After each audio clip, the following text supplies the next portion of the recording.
आज से लगभग 450 करोड़ साल पहले पृथ्वी और थिया नाम के ग्रह के आपस में टकराने से चंद्रमा का निर्माण हुआ और इसके बाद से ही पृथ्वी पर जीवन की शुरुआत हुई।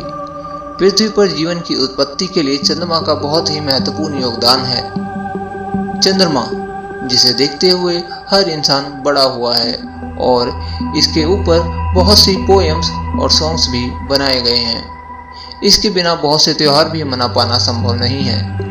क्या आप जानते हैं कि हमारी धरती के पड़ोसी ग्रह मार्स के 2 चांद हैं, प्लूटो के 5, नेपच्यून के 14, यूरेनस के 27, जुपिटर के 53 चंद्रमा खोजे जा चुके हैं और उनके नाम भी रखे जा चुके हैं और इसके अलावा अभी 36 चंद्रमा खोजे जाने की उम्मीद है। साथ ही सैटर्न के 53 चंद्रमा खोजे जा चुके हैं और उनके नाम भी रखे जा चुके हैं। इसके अलावा अभी 29 चंद्रमा खोजे जाने की उम्मीद है। लेकिन हमारी धरती के पास सिर्फ एक ही चंद्रमा है। आपको नहीं लगता ये बहुत नाइंसाफी है? आपको क्या लगता है हमें कमेंट करके ज़रूर बताएं। वैसे देखा जाए तो ये कोई नाइंसाफी नहीं है, क्योंकि वीनस और मरकुरी तो अकेले हैं और उनके पास अपना कोई उपग्रह मौजूद नहीं है। हमारे पास कम से कम एक तो है। लेकिन क्या आप जानते हैं कि हमारे चांद के अलावा भी धरती का एक अन्य साथी है, एक छोटा क्षुद्र ग्रह इसके चारों ओर घूम रहा है, लेकिन यह अभी तक बहुत छोटा है और यह केवल हमारे ग्रह के लिए एक अर्ध उपग्रह माना जा सकता है। हमारे परिदृश्य में हम 2 वास्तविक चंद्रमाओं की बात कर रहे हैं, ठीक उसी तरह जैसे पृथ्वी अपने प्रारंभिक काल में थी। हाल ही में चंद्रमा पर हुई नई खोजों ने कुछ वैज्ञानिकों को यह विश्वास करने के लिए प्रेरित किया है कि पृथ्वी पर परिक्रमा करने वाला एक दूसरा चंद्रमा भी हुआ करता था और वो दोनों आपस में टकरा गए, जिसके कारण एक बड़े चांद का निर्माण हुआ जो आज हमें दिखाई देता है। तो अगर 2 चांद होते तो क्या होता?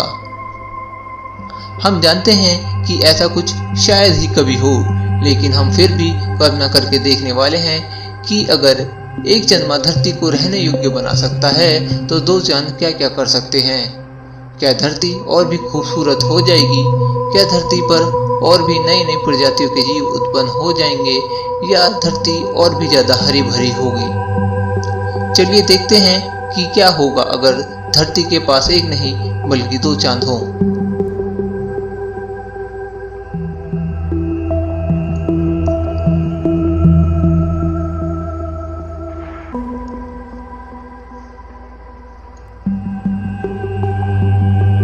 ये हमें तभी पता चलेगा जब हम अपने दूसरे चांद का साइज जान पाएंगे, क्योंकि उसका आकार ही धरती पर अपना प्रभाव डालेगा।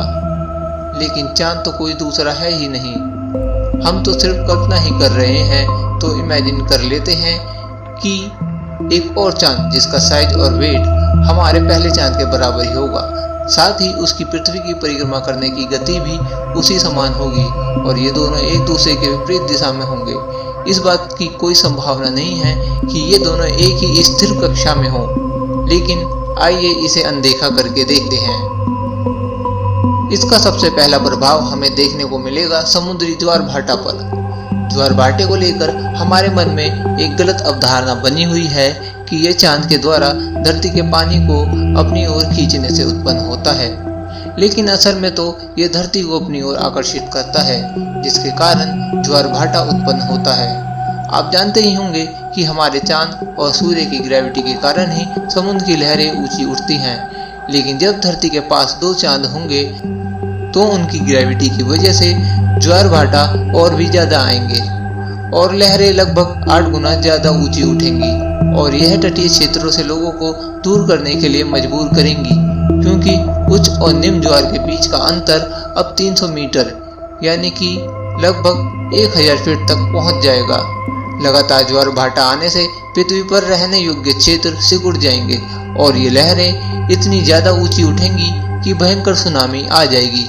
साथ ही भूकंप भी आने लगेंगे और ज्वालामुखी विस्फोट भी और अधिक तेजी से होने लगेंगे और इन सभी घटनाओं के चलते आसमान से केमिकल्स की बारिश होने लगेगी, जिसके चलते धरती से बहुत से जीवों का नाश हो जाएगा और जो बच जाएंगे उनके लिए अब हालात पहले जैसे नहीं रहने वाले।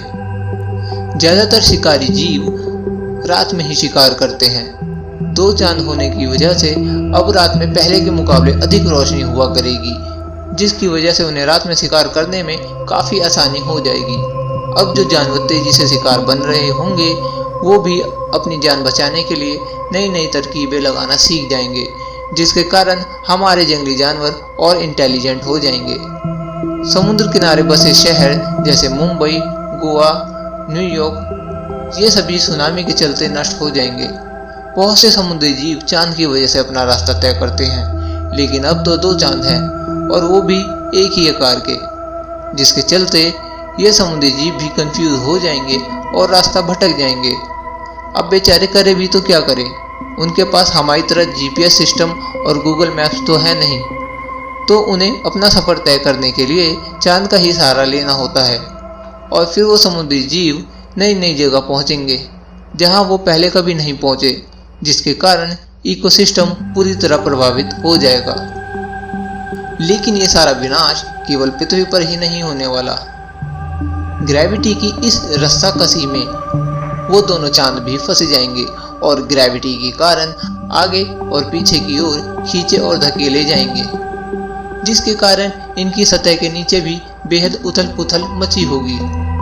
नतीजन सैकड़ों ज्वालामुखी विस्फोट होने लगेंगे, जिसके कारण उसकी सतह पर अब लावा की लाल गर्म नदियां ले लेंगी, जैसा कि आप देख सकते हैं बृहस्पति के नरकीय चंद्रमा आयोग पर। लेकिन अभी और भी कुछ बाकी है। वर्तमान समय में हमारा चांद पृथ्वी से हर साल 3.8 सेंटीमीटर दूर हो रहा है। क्या आप जानते हो कि एक साल में आपके नाखून कितने बढ़ते हैं? लेकिन साथ ही यह पृथ्वी को अपनी ओर खींचता है, जिसके कारण यह ग्रह की रोटेशनल स्पीड को भी कम करता है, जिसके कारण हर 40,000 साल में यह हमारे दिन को लगभग 1 सेकंड तक बढ़ाता है। ये कुछ ज़्यादा नहीं लगता, लेकिन 2 चंद्रमाओं के साथ ये प्रक्रिया और भी तेज होने लगेगी। जब धरती के पास एक चांद हुआ करता था तो धरती पर दिन रात 24 घंटे के हुआ करते थे, लेकिन अब धरती के पास 2 चांद मौजूद हैं, जिनके गुरुत्वाकर्षण बल के कारण धरती की रोटेशनल स्पीड और भी कम हो गई है, जिसके कारण धरती पर अब दिन और रात 48 घंटे के हो गए हैं। अब 24 घंटे दिन और 24 घंटे रात होती है। जब धरती के पास एक चांद हुआ करता था तो धरती 23 डिग्री के एक्सिस पर घूमा करती थी, लेकिन अब धरती 45 डिग्री के एक्सिस पर झुक गई है, जिसके चलते अब नॉर्थ पोल पर कभी भी दिन नहीं होता और वहीं अब साउथ पोल पर कभी भी रात नहीं होती। अब वहाँ हमेशा दिन हुआ करता है, क्योंकि अब पृथ्वी 45 डिग्री के एक्सिस पर घूम रही है। इसी के कारण पृथ्वी के इस भाग पर हमेशा सूर्य का प्रकाश रहता है और नॉर्थ पोल तक कभी नहीं पहुंच पाता। इस भौगोलिक उथल पुथल के चलते अब साउथ पोल में स्थित अंटार्कटिका के ग्लेशियर का सारा बर्फ पिघल चुका है। वहां रहने वाले सभी जीव अब मर चुके हैं और अब वहां का औसत तापमान 50 डिग्री से भी ऊपर रहता है और साउथ पोल का औसत तापमान -50 डिग्री से भी नीचे चला जाता है, जिसके चलते अब वहां किसी भी जानवर का जिंदा बचे रह पाना लगभग नामुमकिन हो गया है। धरती का मौसम अब पूरी तरह प्रभावित हो चुका है और ये पूरी तरह बदल चुका है। अब पुराना टाइम सिस्टम भी बेकार हो चुका है और दुनिया भर के वैज्ञानिक लगे हैं एक नया टाइम सिस्टम बनाने में। अब धरती पर हर जगह दिन और रात दिखाई नहीं देते। अब धरती पर केवल 70% ही ऐसी जगह बची हैं जहां दिन और रात दोनों दिखाई देते हैं। अब पृथ्वी पर अमावस्या की रात नहीं होती और रात में इतना ज़्यादा प्रकाश होता है कि देखने में आसानी होती है। अब पहले के मुकाबले दुगने सूर्य ग्रहण होते हैं और हर साल 100 से ज़्यादा चंद्र ग्रहण होते हैं। धरती के पास अब 2 चांद हैं, जिसके कारण समुद्र में हमेशा उथल पुथल रहती है। अब धरती पर हर क्षण कहीं ना कहीं सुनामी, भूकंप और चक्रवात आते रहते हैं। अब दुनिया अपने विनाश की तरफ तेजी से बढ़ रही है। बार बार आने वाले भूकंपों के कारण अब धरती पर मौजूद सभी ज्वालामुखी सक्रिय हो चुके हैं और धरती पर जगह जगह ज्वालामुखी विस्फोट भी बड़ी तेजी से होने लगे हैं। अल्प समय में ही धरती पर रहने वाले बहुत से जीव विलुप्त हो चुके हैं। आधी से भी ज़्यादा इंसानी आबादी का सफाया हो चुका है और जो जीव और मनुष्य जिंदा बचे हैं उन्होंने ऐसे वातावरण में जीना सीख लिया है। दो चांद के होने पर दो संभावनाएं हो सकती हैं। पहली तो ये कि अर्थ का एंगुलर मोमेंटम बुरी तरह से बदल जाएगा, इसलिए धीरे धीरे करके एक दिन ये दोनों चांद पृथ्वी से टकरा जाएंगे और जीवन का सफाया हो जाएगा। दूसरी संभावना ये हो सकती है कि ये दोनों चांद पृथ्वी से ना टकराकर आपस में ही टकरा जाएं, जिससे एक नए चांद का निर्माण हो और बाद में हमारी अर्थ के ऊपर उनके कुछ अवशेष आग के गोलों के रूप में बरसने लगेंगे, जिससे धरती पर मौजूद जीवन का लगभग पूर्णतः विनाश हो जाएगा और जो सख्त जान जीव जिंदा बचे रह जाएंगे वही यहाँ राज करेंगे और लाखों करोड़ों वर्षों के बाद फिर से धरती पर नए सिरे से जीवन की शुरुआत होगी और नए नए जीव फिर से उत्पन्न होंगे। और ये भी हो सकता है कि उनमें से कुछ जीव सुपर एडवांस हो और जो तकनीक हम मनुष्य अभी तक हासिल नहीं कर पाए हैं उससे हजारों गुना उन्नत तकनीक वो हासिल कर लें। तो दोस्तों, ये है कुछ बातें जो दो चांद के होने से हमारी धरती पर दिखाई देंगी। इस धरती पर जो भी है वो बहुत ही महत्वपूर्ण है। यहाँ कुछ भी कम या ज़्यादा होता है तो उसका हानिकारक प्रभाव सभी जीवों पर पड़ेगा। इससे कोई भी अछूता नहीं रह पाएगा। जैसे हमारा चांद, ये अकेला ही हमारे लिए पर्याप्त है। इसके न होने से भी लाइफ खत्म हो जाएगी और ज़्यादा होने से भी लाइफ खत्म हो जाएगी। और यही नियम सब पर लागू होता है। जैसे इंसान, अगर इंसानों की आबादी यूं ही बढ़ती रही तो इससे इंसानों को ही खतरा है। तो दोस्तों, ये थी कुछ महत्वपूर्ण बातें जो तब होंगी जब हमारे दो चांद होंगे। लेकिन एक बार जब हम इस नई दुनिया में रहना सीख लेंगे तो हम दो चांद वाली धरती का आनंद ले सकेंगे।